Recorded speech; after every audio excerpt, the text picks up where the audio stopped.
All right. Looks like we are good to go.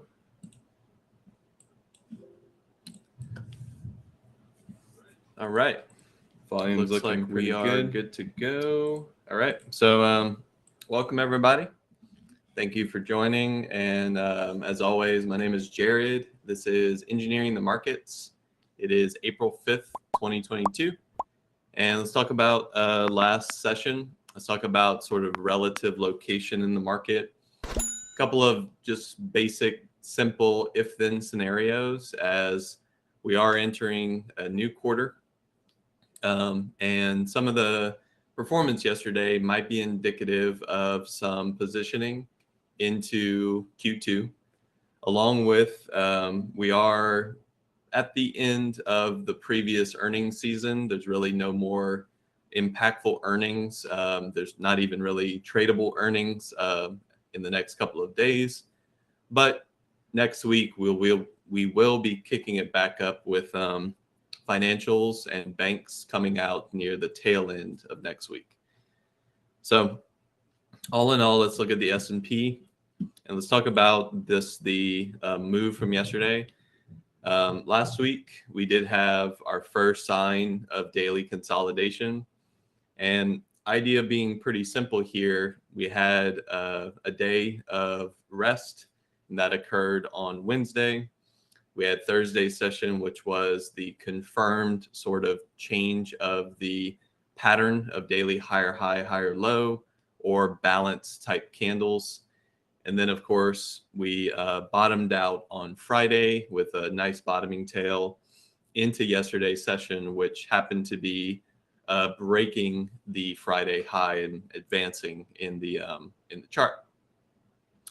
So all in all, what we can look at is kind of this if-then scenario of how far down did we go?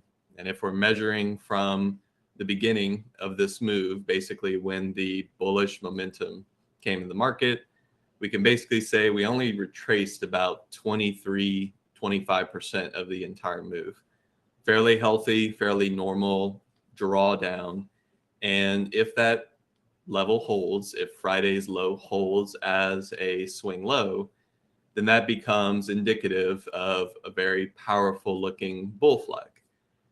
Most of the time, you can even get retracements down to about 38.2 and still be looking for continuation inside of the previous swing high. Often what you'll be looking for there, though, is due to the depth of the retracement, you're going to be looking for shorter term setups or maybe additional confirmation, something akin to like an ABCD pattern on the daily. But all in all, this retracement so far has been relatively healthy for the S&P. And one thesis is that if this bullish behavior continues, we can see a new swing high. Now, obviously, we've got some lack of, I would say, catalysts this week. So this may or may not occur in the current week with our expected move being relatively muted. The weekly resistance still intact, but obviously being a bit threatened if we continue to push forward. And then just kind of looking where this expected move is on the week, even if we breach the upside of the expected move, that is still within range of last week's swing high. So one thing we could say is that in order to be a breakout this week, we, one, have to get to the top end of the range, and two, we would need to see a pretty convincing break of expected move with volume, which should coincide with a daily high breakout, and of course the right sectors being the stars of that breakout.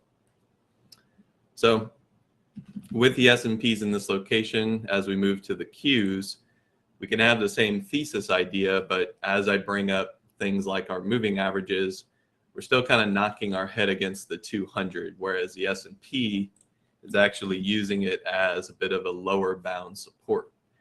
So for the QQQ, and especially some of those outperforming sectors on yesterday's session, this is going to be one to watch, especially if you're looking to still remain a bit bearish in the market. A rejection here would sort of invalidate some of the bull flag structure, and we may see another lower low inside of what is still a daily consolidation range. And last but not least, our IWM.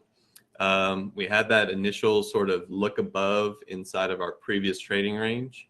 That has come back down and actually filled up the gap that formed the look above. So keeping a close eye on this one, and we'll talk about the idea of if we do get into this range, still potential for that. We haven't given back the entire move.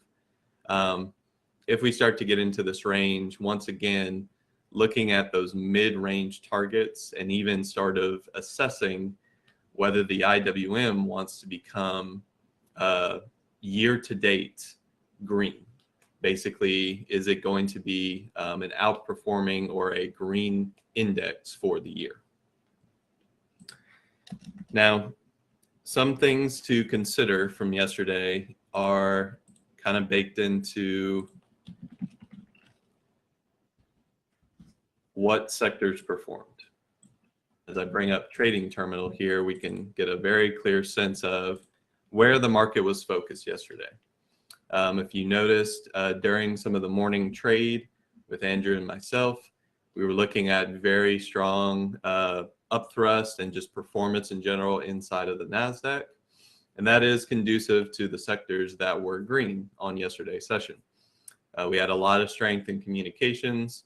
You'll note that things like Meta and Google are having some daily swing high breakouts. You'll have consumer discretionaries. Tesla still very much in bullish mode, and some of the catalysts from yesterday actually facilitated Tesla to get to its year-to-date open, which we'll look at in just a moment.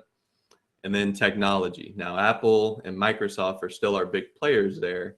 Apple specifically continues to have some very strong bullish days and very mild to, I would almost say, healthy pullbacks. But as this continues, we'll look and see that some stocks are in different locations relative to others. And as we look down the list, there were some bearish sectors yesterday, but one, they're not sectors that are going to hurt the S&P too much. Maybe financials and for sure healthcare, but their relative percentage down or their bearish performance yesterday was outshadowed or overweighed by what was actually performing. So one way to think about all this is, even if you're on the intraday session, you can be looking at sector performance on that day. And while you may be trading individual stocks or actually looking to the sectors to find candidate trades, you might also have some trades on in the SPY or SPY products, the QQQ or Q products. And this sort of analysis will help you stay on the right side of the trade. For one, it made sense to be a bull in the NASDAQ yesterday simply because all of the sectors that were up were heavy hitters for the NASDAQ. The S&P was a bull too, but it had more chop. It was not as powerful as the NASDAQ. So whether you play them both bullish or whether you maybe take a more neutral to slightly biased position in the SPY relative to the Q, that's a good way to kind of hedge your bets, and definitely looking to see, where money is flowing, where is the focus for the day. So that was yesterday's session, and what I wanted to bring up is more specific to some of the sectors themselves. So one good way to review these things is not only are they heavily correlated to our index, are they green or red assets on the year? Are they down year to date or up year to date? And then, of course, as this thesis of what's going to happen next continues, we can simply look at these charts and say the same criteria, especially when they're highly correlated. So for example, when I look at XLK, about 27, 28% of the S&P, and a lot of heavy hitters here in the NASDAQ, the XLK has the same if-then scenario. If Friday's low holds and we make a new daily swing high, then tech has confirmed a bull flag. And if that happens, I expect the S&P and the NASDAQ to continue moving higher, simply because the biggest sector of those indexes are moving higher, is moving higher as well. And that's a very simple thing to state and to sort of theorize around, along with potentially stating that if you wanted long exposure, you could look to the S&P or the NASDAQ, but you could also look to tech, because the structure, the technicals, and basically the same if-then scenarios should play out very similarly in these products. We could also look at something that's already been a lead bull, something like energy. So right now, energy is consolidating. It's still very much in its bullish uptrend structure and format. And more importantly, I wanted to call out this year-to-date line. It's kind of this light gray line around mid-range on the chart. Now, energy is the most obvious. Certainly is a bullish sector year-to-date. But a lot of this bullish behavior started at the beginning of the year. So when I talk about quarterly performance, the reason I bring it up for Q2 is because in Q1, the market gave us very, obviously after the fact, but clear signals which sectors are going to be lead and which ones are going to be lag, i.e. bull and bear. And whenever I look at how energy started the year, strong first session, gap up into second session, and then beginning an uptrend. Basically, if you weren't convinced at that point, you have to be convinced once the daily uptrend forms and confirms. These are signals that we want to try and identify early, especially if they're going to drive some of the movement in the marketplace for Q2. So one thing I like to do, especially as we are entering into this new session, is just mark off year-to-date open. Where did this ETF product begin its year, and how far removed is it from that level? For one, you can do this in things like trading terminal. You could say year-to-date and say energy has been obviously outperforming year-to-date, but knowing that it started its location and its bullish performance from that date, and essentially looking at how it moved through the price level is indicative that energy was in focus at the beginning of the year. Now we can also do this with other sectors. Let's not ignore some of the outperformance in utilities, but I want to call out what utilities had to do to get bullish. Once again, just starting off with marking where is year to date. It's right here, approximately. And what you'll notice is that certain movement through this level is actually conducive of where the market is positioning moving into Q2.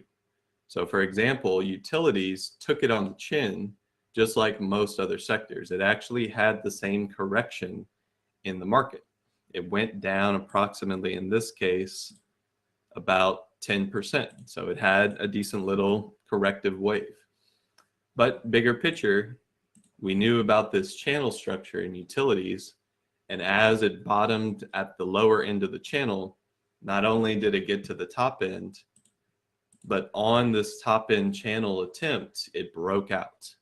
And that is indicative, once again, of where the market is focused right now. Market is positioning into utilities, and this is one of those sectors that we might want to think more bullish than bearish, especially on pullbacks.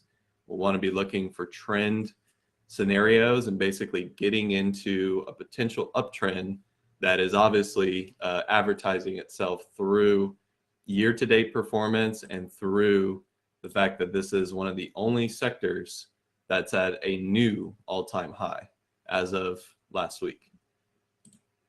So when we start to go down our list, we can do this across the board. And one that I'm particularly interested in is financials. Now, I've already gone ahead and marked the year to date, the start of the year. Oh, actually, it's here.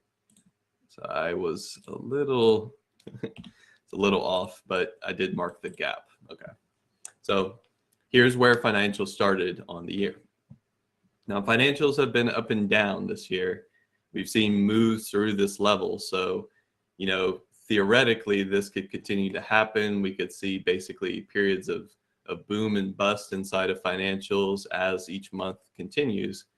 But structurally, what's starting to happen in XLF more specifically is we're starting to form more downtrend pressure. We've lost this sort of rising channel in the XLF, and we're even starting to reject year to date. So once again, you know, the trading terminal will start to show that financials are down year to date. If you bought XLF, held it to this point, you would be down about 2.74%.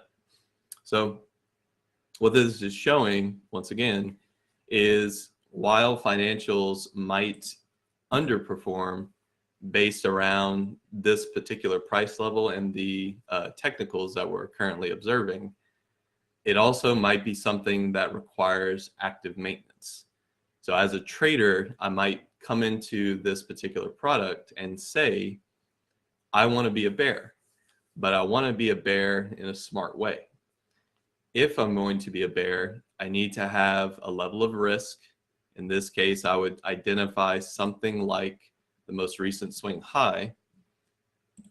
And as a bear, I would also say that if I want to get bearish, I have to be able to take profit and be comfortable with a take profit at the bottom end of our trend line. Basically, where do the swing lows hit and what tends to happen after they hit? Well, the market tends to bounce pretty aggressively. So if I were to take some sort of bearish position, let's talk in strategy here, I may either go bear into that level, something like puts, put verticals. I could even target this particular level if I think the market's going down, but I think it's only going down to a specific price. I could place some strategy that allows for that particular area, about 35, if I kind of expand it out, and strategize around if the market gets there and how fast will it take to get there. Will it take sort of the quick and dirty route, or will there be some chop in between, some balance that I have to fight through? Those are all conducive to what sort of strategy will work best and how can I position around it. Now, another reason I bring this up is when we look at the S&P, financials are a decent enough percentage to where if we have underperformance in financials, the rest of the market has to take some of that and lead us to higher highs. So if you want to be a bull in the S&P, you either need multiple sectors leading the way, and you also need to cancel out any bearish performance in bigger sectors. So if financials are bearish, for example, what's healthcare doing? Is healthcare truly starting to break out? And we looked at this a bit yesterday. What I wanted to call out here is, once again, where did healthcare start the year? Well, it's way up here. So healthcare is still down on the year. Had a great recovery since the corrective wave was over. We're sitting pretty close to year-to-date performance that is green. But if I had bought and held healthcare, I'm down 3.23%. So it's important to kind of get these metrics in mind because, one, location is going to be important. I think in 2022, it's not necessarily about whether you're a bull or a bear, but it's what are you bullish in, what are you bearish in, and where's your location? When did you get into your trade, and what's your target? Is this particular product conducive to an all-out downtrend or an all-out uptrend, or is it more suited to targeted specific price levels, getting to those areas and calling the trade over, allowing for yourself to move forward And whether or not the market continues in your favor is irrelevant. You use the information that you have to get your profit and to leave looking for the next opportunity. So I think this is going to be one thing to continue to watch as we move into Q2. Reason being is, as you'll notice, a lot of our sectors are not green on the year. Obviously I just brought up the trading terminal view, but you can go ahead and start marking things like the year-to-date open. Where did these sectors begin their year, and have they really recovered all of it? Most of them have not. Energy and utilities are the only green sectors year to date. So after a full quarter of movement, we're still seeing a lot of, at least initial year start investments be underwater in the S&P. So that is relevant not only for sectors, but also for key stocks. Now I bring up Tesla because yesterday was actually a really critical day for Tesla, not only because it was very bullish. We had a nice little bull flag breakout, kind of an example of what could happen after a period of consolidation. Tesla tends to be very fast in its breakouts, especially when there is news. But I wanted to call out this particular price, and it's going to be the open price of January 3rd. In this case, 1147.75. I want you to look at where Tesla ran to yesterday, some of the upper bounds of yesterday's trade. And even on the intraday session, you can see as I kind of bring this specifically to that 75 level, Tesla was drawn to this particular price. It also had 1150 more on the option side of the market. But when we look at that draw to year to date, what this is basically stating is that Tesla year to date is flat. If you had bought Tesla at the beginning of the year and it held through all this volatility, you are 0% on your investment. So obviously Tesla has been a bull recently, but that's relative to location. Were you able to get into Tesla more recently and take advantage of this bull run, as opposed to buy and hold from year start? And these are just different perspectives of, obviously Tesla is near its all-time high. There's really not too much upper resistance left for it to face. Maybe something as simple as the swing high here. That'll be sort of the last line in the sand that Tesla has to beat. But when we look at just year to date, Tesla is now a flat asset. There really aren't too many of those out in the market currently. You think about oil, you think about things like natural gas starting to come into favor. You think about maybe gold and some of the metals. You think about commodities, even something like Bitcoin. Bitcoin recently had a weekly breakout. As long as it's sitting under the January open, then it is still red on the year. It is underperforming year to date, or it is down year to date relative to other assets, maybe outperforming overall, but your investment is down year to date. So these are important concepts. We really have not had much in the way of analysis that looks at the market like this. The reason being is last year, most assets were green. There really weren't too many bearish assets out in 2021. 2022 has changed that. It's important to note these levels because if you have an asset that's green, it can change the perspective and the perception, the sentiment moving forward. I wanted to call out another key stock here because Apple is a green asset on the year. Now it was that last week. It barely breached above, drew back in, and on yesterday's close, it is a green asset as of year-to-date performance.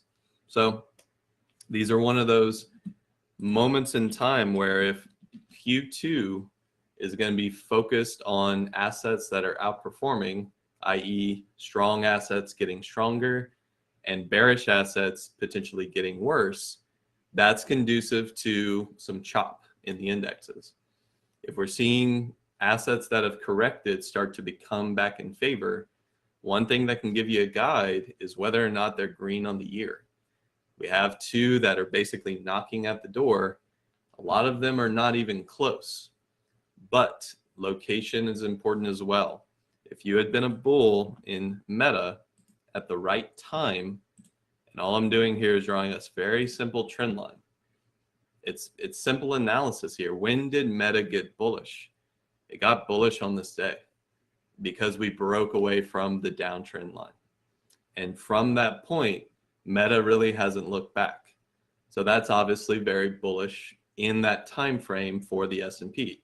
It's when the S&P came off of 420 and moved up to 460. So Meta was part of that behavior. But as far as the asset itself, it's still very much down year to date. Here's where Meta started, somewhere up here. So it's all about location, current behavior, current perspective.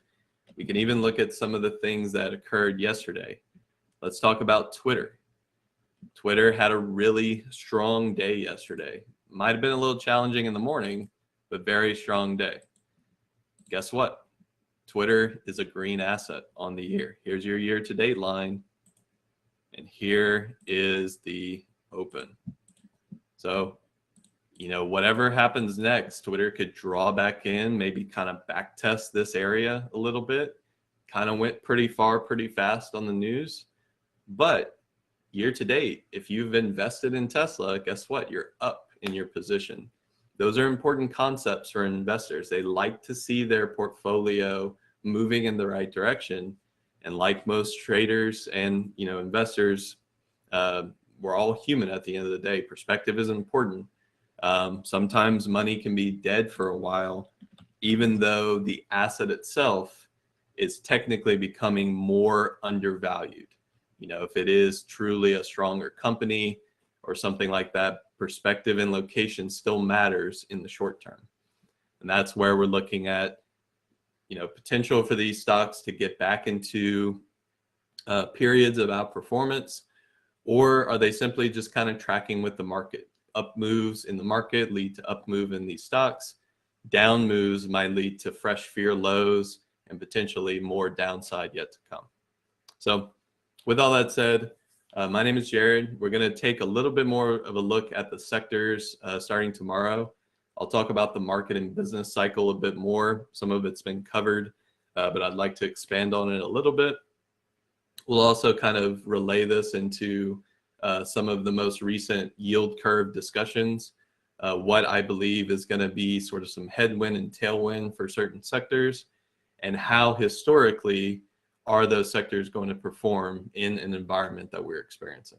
So with all that said, my name is Jared. Stay tuned for pre-market prep, and as always, trade safe.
All right. Good morning, everyone. Welcome to Open Market Prep.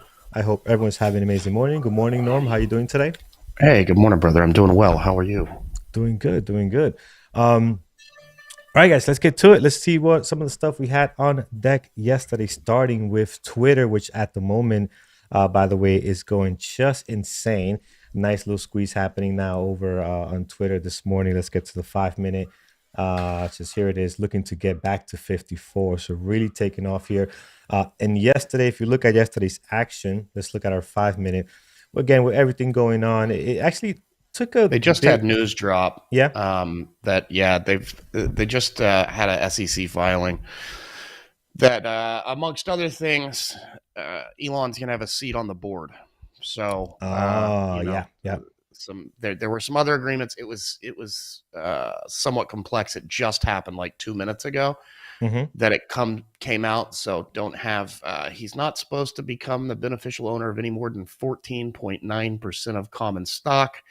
There's some other things in there. I haven't had a chance to tear it apart yet, but so he can't Yeah, have yeah. 15%, and he's got a board seat that expires in 2024. But of course, that can always be changed. Exactly. Yeah. But So my that's just favorite is the fact he's still trolling.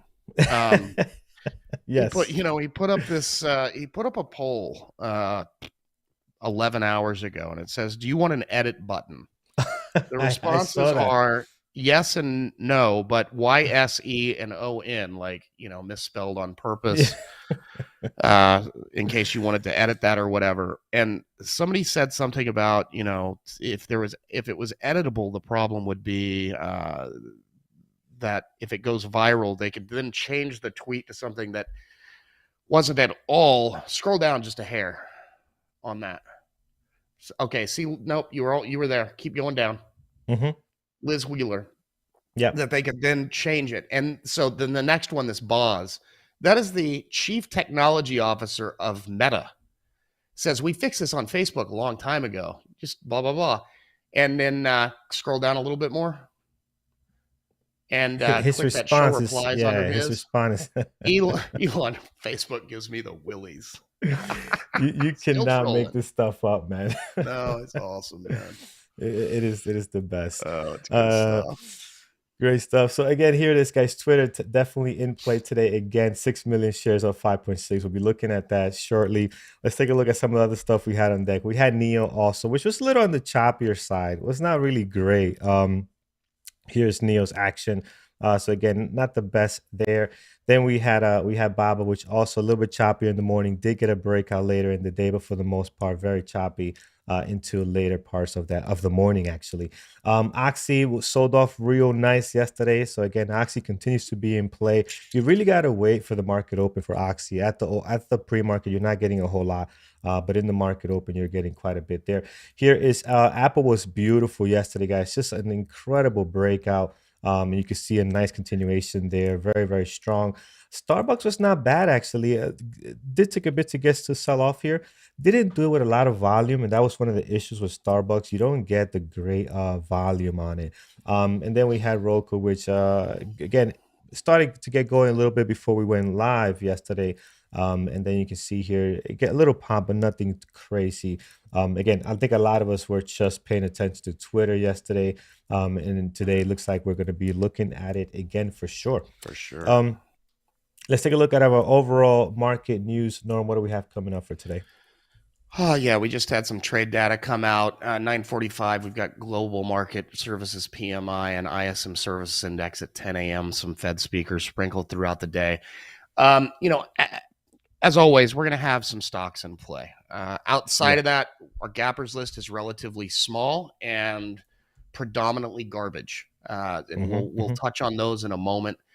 Obviously, we have a lot of the same macro going on that we've had, but we've got FOMC minutes coming out 2 p.m. tomorrow. They always come out at 2 p.m. the Wednesday, 2 weeks after their meeting. And that's just kind of a readout on their internal discussions that they had that led to the policy that they released 2 weeks ago. So people look at that to see if they can find some guidance as to what the board members think they're going to do, what their thoughts are, and everything else. there's two reasons I think we're pretty slow, and we probably will be till then. And that is we're waiting for Q1 earnings to start rolling in, and it'll be, it's usually around the 15th. And I apologize, I don't know when the banks will start. Let me just look quick. The 13th, so a week from tomorrow, is really when they'll start rolling in. And that's essentially the start of earnings season. So between waiting for those FOMC minutes and earnings being a week away, I think we might see a little sluggish action, with the exception of, the wonderful Twitters. CCL had some news, which we'll get into in a second. Cuck's up there as well, which is amazingly. Oh no, I'm wrong. I was looking at the wrong one. CCL came out and said that I think the last week was their the highest booking week in company history. So some bounce back from the COVID stuff, and they're getting move on that. Yeah. So should be other fun. than that, not a whole lot that's looking great, but also short week this week, right? I think we're off Friday, I believe. Next week, isn't it? Is it next week? Oh, I thought it was this week. Well, today's my last trading day, but yes, right. That's the following week. It's not this week yet. I don't know. Week. Easter's not this weekend. It's next week. No, it's the next one. Yeah, my confusion there. All right, guys, let's get to it. Starting with, obviously, we're gonna keep Twitter on deck, guys. TWTR. There we go. So Twitter, obviously, in play today with a lot going on. Some good news, positive news for them there. Up 5%, 6.6 million. Getting back to our gappers list, I got some tickers here that don't sound too good. SST, this looks brutal. Doesn't look great. We'll skip on this. I mean, not sure what this is, but man, it looks bad. It's a recent de-SPAC. It de-SPAC'd in January. System 1. They trade under 1 million shares a day on average, and no, they had I believe they had earnings yesterday morning, but all in all, it looks like garbage. Yeah, it doesn't look great, guys. We'll skip on that one. Let's look at LILM this morning.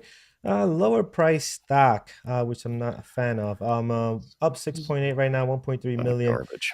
Yeah, it looks foreign as well. It's just German. It is German. Okay, yeah. So they make airplanes or vertical takeoff and landing aircraft. Gotcha. We'll keep that off the list for now, guys. It's not looking great. Because this doesn't look good. What buyout made? Not even a buyout. It's just 100,000 shares traded. Which one? RCUS. Arcus. Ruckus. Ruckus is Ruckus. Whatever this is. Making a ruckus. It is not.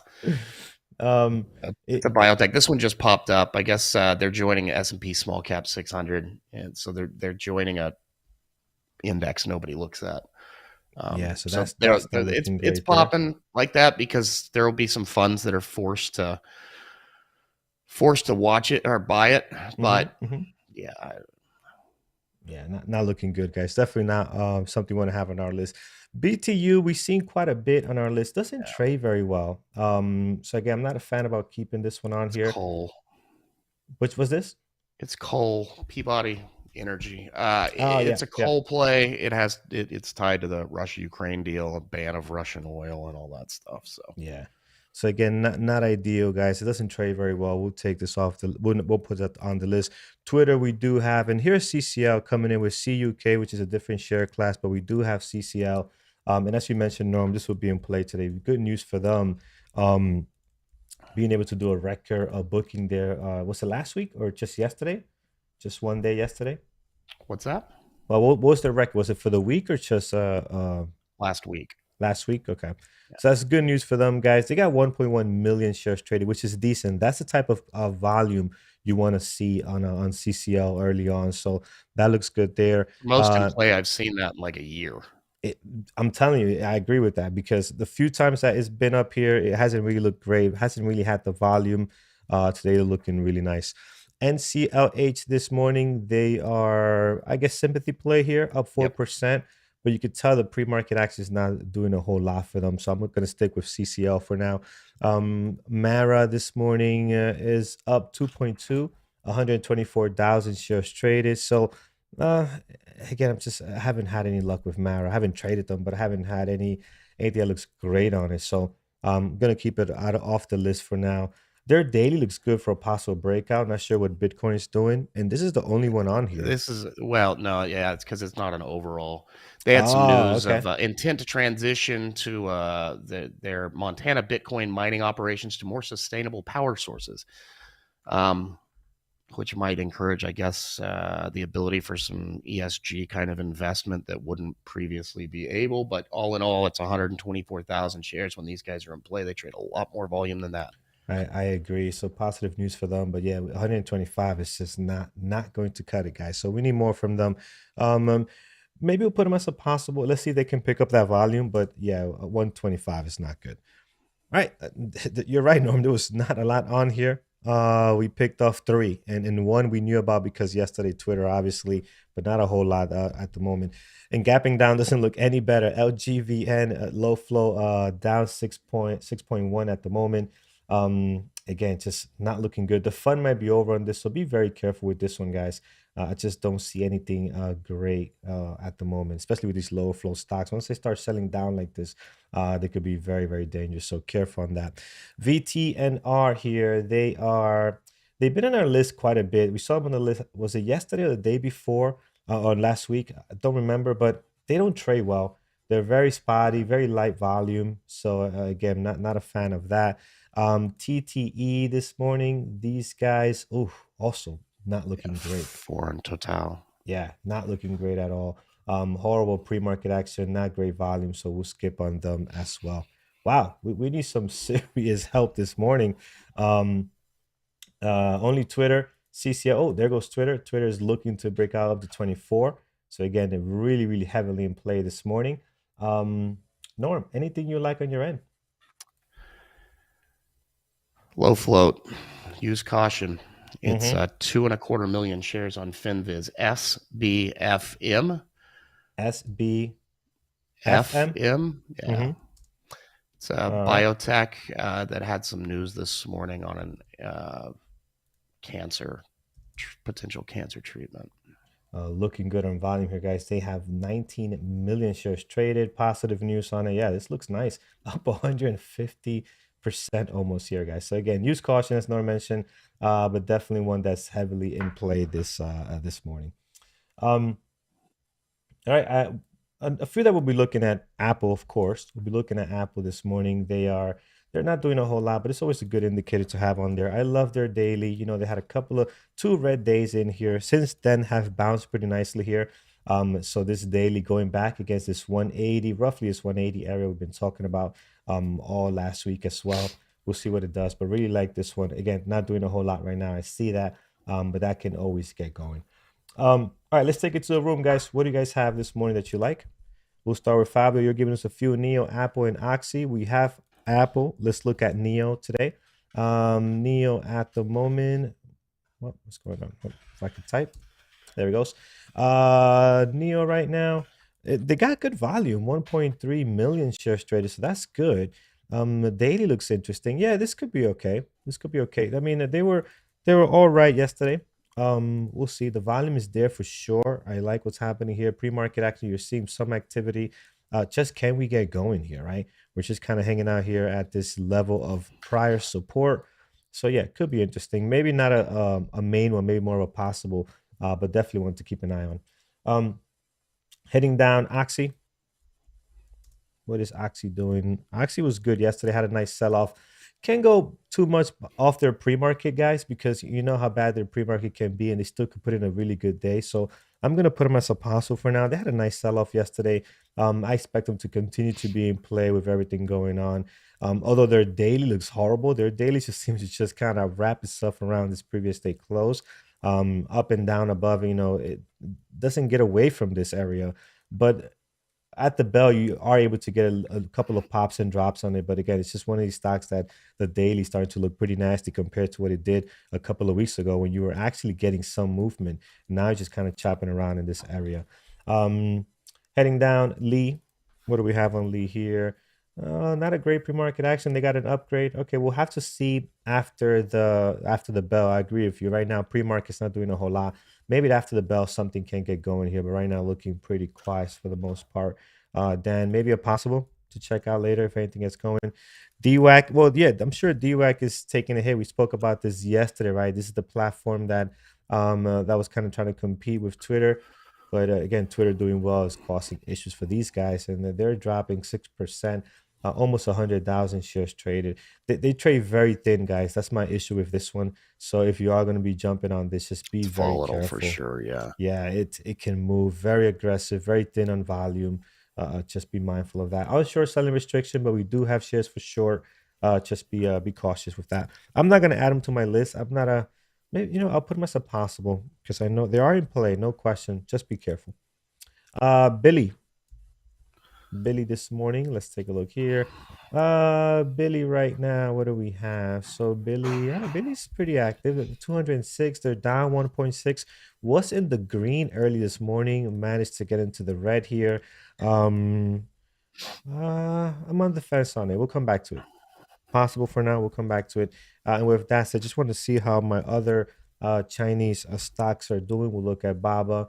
Baba getting into the red here, a little bit light on volume. Let's take a look at JD. Nothing going on there. And some other ones. So Futu. Yeah, so not a whole lot. Chinese stocks are pretty quiet for the most part. Billy seems to be the most active right now. So that's one to keep on our list like we have here. Okay, let's take a look. Neo, we have Billy, we have PDD. PDD. Let's take a look. PDD. Uh I'm not sure. I mean, I don't think it's really in play, guys, at the moment. We'll have to give this a little bit. Let's give this a little bit. So far I'm not a big fan of, but let's see what they're doing today. And today they're really not looking great, guys. I mean, they're pretty much flat right now, right? Their pre-market action is not giving us anything great to go off. So I will stay away from them for now. Here is Plug. I haven't looked at Plug in some time. I had a big day yesterday. Look at Plug, 28 to 32, and now we're pretty much flat right now. Could be interesting. Plug could be interesting after such a nice day yesterday. We'll put him as a possible for now. But again, not this can easily get bumped off by something else.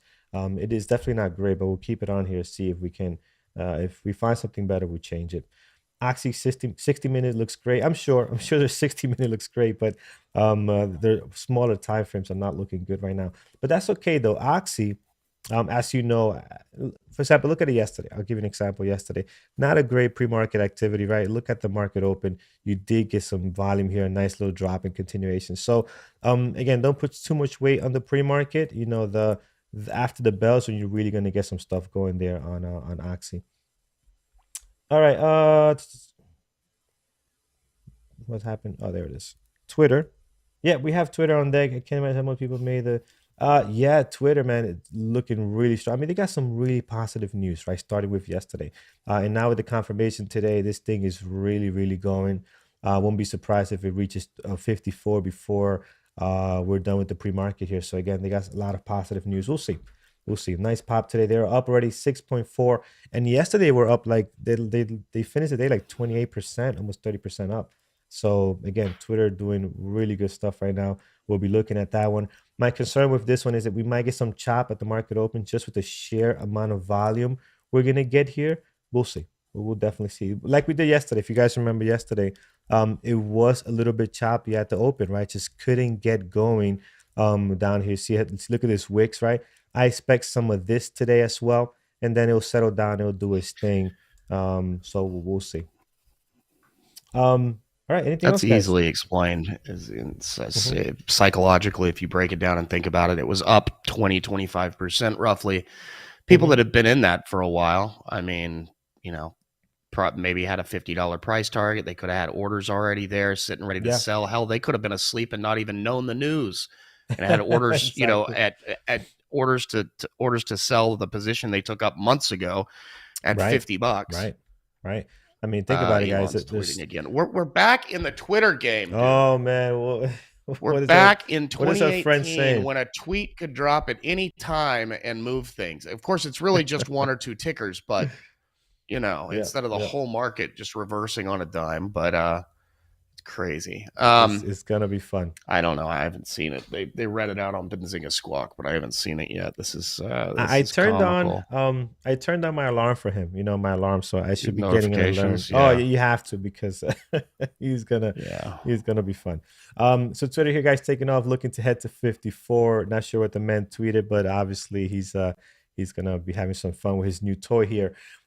Well, like 20 minutes ago, the CEO tweeted, "I'm excited to share that we're appointing Elon Musk to our board. Through conversations with Elon in recent weeks, becomes clear to us that he would bring great value to our board." Now, Elon's publicly ripped this guy. Like in the past, said he shouldn't be the CEO of this company. So, and then he says, looking forward to working with Parag and Twitter board to make significant improvements to Twitter in coming months. My guess is Elon thinks one of those improvements is getting rid of the guy he just replied to, but we'll see. We will see, and it should be fun. But in the meantime, we'll be enjoying some volatility on Twitter this morning, guys. Up 6.7, 9.7 million shares traded so far. Looking real nice here.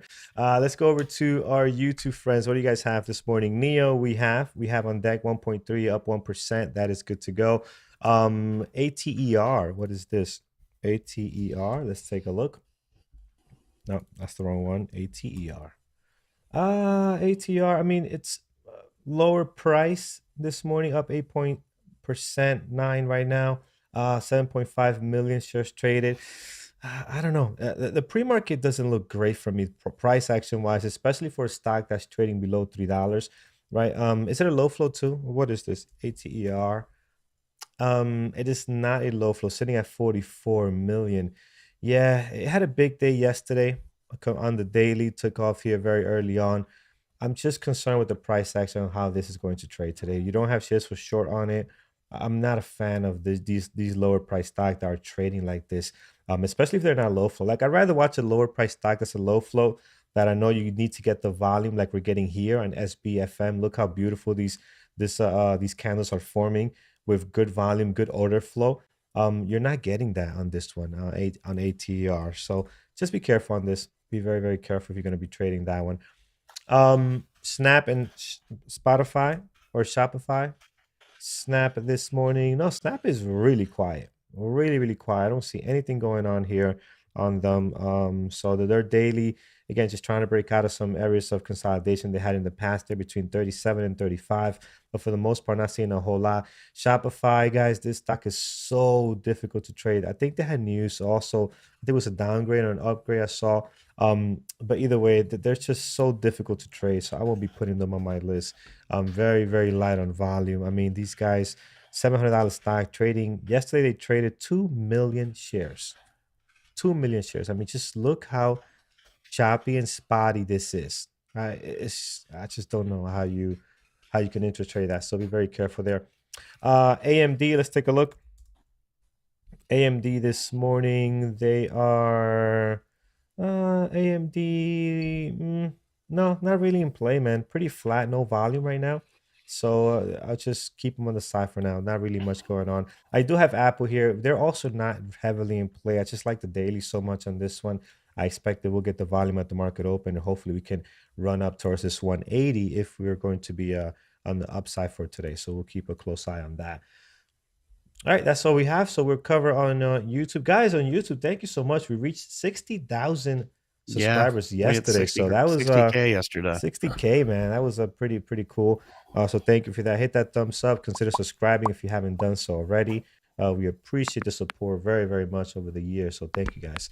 All right, let's head over to our community events and announcements. Today's list not looking great. I'm sure we'll find something to trade. But right now, you just need one. We just need one. Twitter looking really good for that right now. But yeah, not the best list so far. Let's get to our community events and we'll come back and fine tune this list. All right. Last night, Kyle's Q&A should be posted today or tomorrow. Then next week, Mike's going to be talking about the complete guide to understanding commissions. We've done a lot of work on this over the years, trying to break down so people can take a look and decide what is the best option for them brokerage-wise. That'll be next week, 8 p.m. Eastern on Monday. Tonight, 8 p.m., Jared's talking about reversal trading. I I would venture to guess reversal trading is the number one loser of people's money when they're trading in the markets, no matter where or who or what market, and the stubbornness of sticking in it. So Jared's going to try to walk you through that minefield tonight, 8 p.m. Eastern. The next week, Peter will be talking about how to make smart trade entries. Tomorrow night, 8 p.m., Dr. Kenneth Reed talking about discipline versus adaptability. And next week, Mike, 8 p.m., Trading Psychology 101. What should you care about? Why should you care about trading psychology?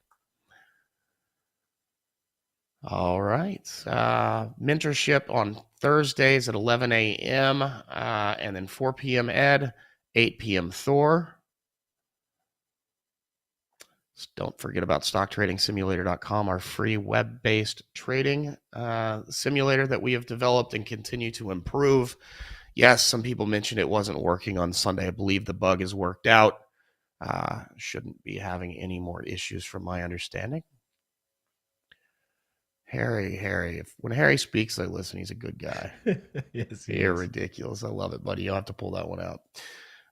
You pull that one up after I finish this. If you're watching on YouTube and haven't been in the chat room, you'd like to try it out. We are here all day long. Start even before engineering the market starts and go through the close. You can go to bearabletraderscom, scroll down, see that test drive now button, click it. $39. You can get a discount on that. Pre-market 24. It bills you one time. It doesn't recur. Try the room out for a week. See if it's a good fit. If it is, you can always use the promo code SPRING50, or at least right now you can, to get 50% off the annual Elite membership. That gains you access to all the webinars I just described, plus the archives of the old ones that are recorded. So here's a tweet. Here's Elon's most recent tweet. Carlos MBBT and Norm MBBT at Norm BBT. Keep talking about me, but keep my ticker out of your effing mouth. BBT fam. That is good. BBT rocks. That is amazing. Thank you, Harry, for the laugh this morning. Appreciate that. If you are not following us already, guys, Carlos at Carlos MBBT and at Norm BBT. Follow us on Twitter. You could definitely take a look at us there. All right, guys. Let's go to some. And we will never reach out please. and ask you for money. Yes, never. We won't have anything special for you. We have scammers occasionally. Don't fall for it. You know what? We have time. I was looking at this MKHB. If you guys know him, he does tech reviews, a big guy on YouTube. And he put a video out recently talking about the spams, the amount of emails he gets from people saying, hey, man, I paid for the course. I haven't received anything. Because in the comments, people get caught with this, send me money, reach out to me on my WhatsApp on these fake accounts. And you'd be surprised the amount of people that fall for this stuff, send money, and then are reaching out to him saying, hey, what happened? So guys, just be careful. Nobody is going to ask you for money on any social media platform, and if they do, no legit person is going to do that. So just be very careful. These guys work hard at that because there's a percentage of people that fall for this stuff, unfortunately. It's a shame. All right, guys, we've had that happen. Luckily, it has not been that many, but we've had people that have reached out and said, they didn't say, where's my stuff? They said they realized they had been scammed by that point when they reached out to us. And, but anyway, it's terrible. Yeah, the people that reached out to him still didn't know it was a scam. And so he told them, guys, this is not me. Look at the account. It's completely fake. It just has my names in it with a couple of numbers. Just wild. Guys, let's get to some levels here. We have Twitter on deck. Obviously, pre-market high right now is 54 on the dot. And looking to climb there. They're struggling just a tad, but we'll see where this goes. 53 and 54 high of the pre-market. Above this, last time we've been here was not so long ago, November, October timeframe. Since then, that's when we saw the nice little drop there. But for the most part, as far as levels on the daily, we got a nice one here at 60. Then we had a big drop November. This was October 27. Not sure what happened there, but nice big drop there on October 27. 55.23, another level on the daily as well. And right now, this 54, also an area of support here. And then our pre-market highs and lows are doing a good job. They're catching that level on the daily as well, right around 51.50. So looking to head to 24 right now. So we're moving higher on Twitter, looking to test that high of the pre-market at the moment. Towards the bottom, guys, highs and lows from the last two trading days. I don't think you need to add anything more on Twitter today. Here is CCL right now. They got some good news on some booking of last week, hitting some record numbers. So that's good for them. 2081 high of the pre-market at the moment. If we look to the left on the daily, we're going to see a couple of days over here. Obviously, over here we have a level 2335. We'll slam one there. And then towards the bottom, we do have 2221 as well. Good area there on the daily. Another one down here also. I like this one. A couple of touches around 2138 as well. Towards the bottom, you got plenty, guys. Highs and lows from the last 2 trading days. So you're pretty much set there as far as CCL goes. Let's take a look at the next one. We have Apple on deck. Again, pretty flat right now. I do love the daily on it. Definitely one of the most quiet pre-market actions we have seen out of them. The low of the pre-market is actually a 177, 177.35. So we'll slam a level there. And then above this, guys, we have the highs and lows from the last 2 trading days surrounding some of the price action. But we have this level we've been trying to get above the last couple of days. Is sitting around 178. So struggling to get above that. And then slightly above that, we know we have this 180 level. Has been an issue in the past for Apple. So 180, I'm going to mark that there as well. Slightly above that 182. But we first got a couple of things to get through before we push up there. Here we have Neo is next on deck. So Neo at the moment, a high of the pre-market sitting all the way at 2456. Towards the bottom, you have plenty. I don't think you need to add anything more because you have your highs and lows from the last 2 trading days. And then above this, guys, so you do have 2616. Sorry, 2612. Another daily level here on Neo also. Again, plenty of stuff towards the bottom.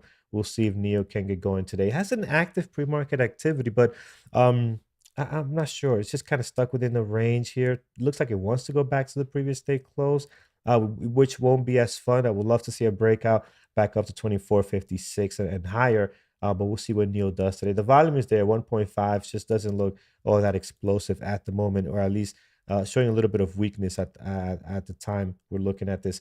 Here is Plug, guys. Big day yesterday. This is more of a possible. I have it here for any type of opportunity, but for the most part, this might get replaced with something else that looks a little bit better. High of the pre-market at the moment, 32.39. The low of the pre-market being set right now, 31.59. Definitely needs more volume. Pretty quiet right now. We're looking at this for a possible continuation after such a day yesterday. When I say continuation, I don't mean continuing towards the north side. This can actually sell off down here if it has such a big of a run that now it's looking to kind of come back down a little bit to where it came from.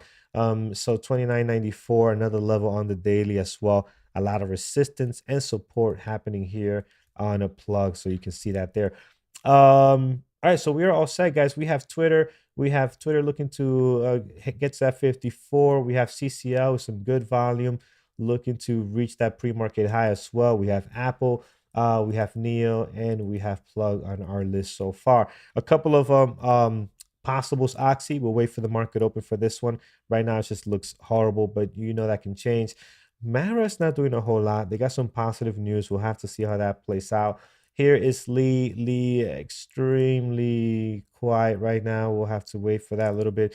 DWAC is getting a hit with all the good stuff going on at Twitter.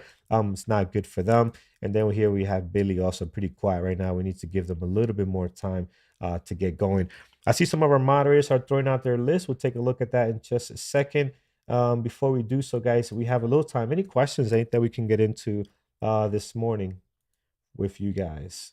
I'm going to go ahead and disable some of this stuff. Somebody asked earlier the parameters for our gappers list. So I'm going to hit that since I said I would. Yeah. So I said I would mention it. So it's over 100,000 shares traded in volume. It is a float of at least 1 share. That the only reason that's on there, it keeps ETFs off and stuff of that nature. What else do we have? An ATR greater than 50 cents, a price over $5, and a gap up or gap down greater than 2%. Yep. That's it right there. Here it goes, guys. Twitter looking to break out of the pre-market highs at the moment. Really, really active right now. Let's see if it can get going here. I expect it will, as they have some really positive news going on for them this morning. While you trader consider using DAS over Thinkorswim? In your opinion, what are the pros and cons? I mean, we can do a whole webinar on that question, ingenious pathways. But we kind of answered this yesterday too a little bit. You know, we talk about you got to have the right tools for the right job. So there's nothing wrong with Thinkorswim. I think it's an amazing platform. There's nothing wrong with Dash Trader Pro. They're great too. You just got to figure out what tool is best for what you're looking to do, right? Thinkorswim does a lot of stuff that's great when it comes to swing trading, options. You know, like for example, swing trading. Thinkorswim was created as an options platform to begin with. It's very complex. It has a ton of information. DAS is much more simplified, faster executions as far as like hotkeys and all that stuff. You can't do that on Thinkorswim. No, not you know, it's funny. Both Carlos and myself years ago when we first started trading full time, tried Thinkorswim. Yes, because it's a free platform, and when you come in, you're like $150 a month. You know, for DAS versus free Thinkorswim. I'll give Thinkorswim a try. It takes too long to input orders for the kind of trading that we do, for the quick entries, quick exits, everything there. Partialing out, customized hotkeys. That's really the problem. It's great platform, just not for quick trades. Not for active trading the way we do. Now, don't get me wrong, guys. For swing trading, nobody should be paying commission. If you're an active swing trader, you know, use Thinkorswim, completely free. You can use a lot of platform for swing trading, but when it comes to this active trading, you know, that's just the way to go. There goes Twitter, guys, getting above the pre-market high right now. 54.08 is the high of the pre-market at the moment. And we'll see how high this can go today. So looking really good, really active. 13 million shares traded so far. How do you set S1, S2, S3? All right, so those levels, I don't know. I don't have them. We have a video. You right-click on your chart. Yeah. Oh. It's study config. Study. We can act like you're going to set it up. Okay. And then you want to scroll down to there is a YouTube video. There should be pivot points. Right here. Yeah. Okay. So select these, right? And then you config. This one or which? I can't remember. It's been a long time. No, other one canceled. But yeah, take off the scale for sure. Yeah, make sure. So this is something that a number of people, you put these in, make sure everything other than price has include and scale unchecked, or else it will compress your chart and look terrible. So unclick that real quick, brother. And then we use, then you can configure this how you want, and it'll throw them up on your chart. And we use Camarilla pivot points primarily in here. Most people do. Do I check this off here? Yep. Okay, cool. Just hit okay, and then looks good. Yeah, I mean, it depends if you want pre-market or post-market data and such. So that's anyway. It's in there. You can configure it to your liking. What was it? Here, I'll just type this answer here. You can take another question if you like, brother. I'm going to answer B-Switch 22 on YouTube. What was the discount code showed to try the BBT for a limited time? So that's pre-market 24.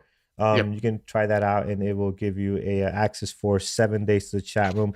On Mondays, we do the live onboarding class every Monday night at 7 p.m. So you get access to that, and you get access to 2 chat rooms. By the way, you know you get I'll fix them in a minute, guys. Go ahead and finish. Yeah. So you get access to 2 chat rooms, the main chat and also Ed's chat. So definitely take advantage of those 2. You need to go back in there. You included that in scale. You didn't uncheck it when I was talking about it. So config X. And then include in scale, take that off, and that'll fix your chart. There you go. There we go. All right, so now I got my pivots. I will definitely do different colors in this green here, right? Something that's more pleasant to the eye there. All right, guys. What else do we have? What are your go-to destinations when making trades? Arca, I just leave it in smart route. So the question is, what are your destination routing? What do you prefer? If you leave it in depends smart on what route, your broker is too. That's true too. Yeah. Interactive brokers, leave it on smart route, and they'll pick the best one. If you have other brokers, they might have a smart route, but it might be named differently on their end. So I don't mess with it. We do have the option to go Arca, NASDAQ, but I just don't mess with it. I let them do their thing there. All right, guys, 9:11. Let's get to our moderators lineup here. So let's bring this over. Let's see what do we have. Here we go. Resize this. Guys, as I'm doing this over on YouTube, hit that thumbs up. We appreciate it very, very much. And I'm going to bring this right over here. Let's see, moderators lineup looking good this morning. All right, guys, here we go. So starting with Mike, he's looking at Twitter, of course, Facebook, and PayPal. One IPO opening up today, LYT, no SPACs this morning. Peter will be looking at AMD, Twitter, and CCL. Secondary list, Apple, PayPal, and Facebook. Susan this morning, Twitter and CCL. Secondary list, Oxy, Facebook, Tesla, NVIDIA, and Apple. I agree with that. We'll see what gets going. It's a lot of possibles, but just they're not looking great right now. But some opportunities can hopefully develop after the bell. Here's Jerry. He'll be looking at Twitter, Apple, CCL, and NCLH, a couple of natural gas plays, testing the 50-day moving average. Megan will be looking at NVIDIA, PayPal, MU, and Twitter. Tiffany likes Twitter, Tesla, and CCL for the secondary list there. Thor stealing Jairus' list. Dima will be looking at Twitter, Apple, and NCLH. Eamon looking for potential longs on Apple and potential short mRNA this morning. And then there's some natural gas plays for you, Jairus, putting those there so you can see some of those tickers and ETFs that you can look at today. So looking good, guys, this morning. I'm not sure. Is Andrew trading live today? Is he still in a good area or no? Do we know? I was just texting with him so I can ask. Okay, we'll see. Well, Andrew or one of the moderators will be trading live shortly here, guys. Looking forward to that. Again, not the best pre-market list so far, but eyes on the scanners, eyes in the chat. We'll see what gets going, what gets the volume. I'm sure something will. Right now, Twitter continuing to be very strong this morning. We have CCL on the list as well, up 1.5. I'm sorry, up 5% with some good volume. So we'll see if this thing can get ripping here. Apple not doing a whole lot, but it's a good one to always keep an eye on. We have Neo at the moment up 1%. Again, the volume is there, but something about Neo just doesn't look very explosive or great today. I don't know what it is, but something about it's just not there. And then here we have Plug as well, pretty much flat at the moment with not much volume. I might replace this with something else for sure. So, all right, guys, that is our list. Thank you so much over on YouTube, guys. Hit that thumbs up, subscribe if you haven't done so already. Once again, thank you for helping us get to that 60,000 subscribers. We appreciate you guys very, very much. And we will see you guys. Well, I will see you. I'm off this week, the rest of the week, Norm. So I will see you guys on next week. And I'll see you Thursday because I'm off tomorrow. That's right. Absolutely. I'm chaperoning my son's zoo. Nice. Zoo field trip. Some things in life are more important than the market. Absolutely. Guys, take care. Trade safe. We'll continue watching Twitter, man. Going 54.70. Wow, this thing is on fire right now. We'll keep a close eye on that. Take care over on YouTube, guys. We will see you tomorrow. Take care, guys. Guys, trade safe.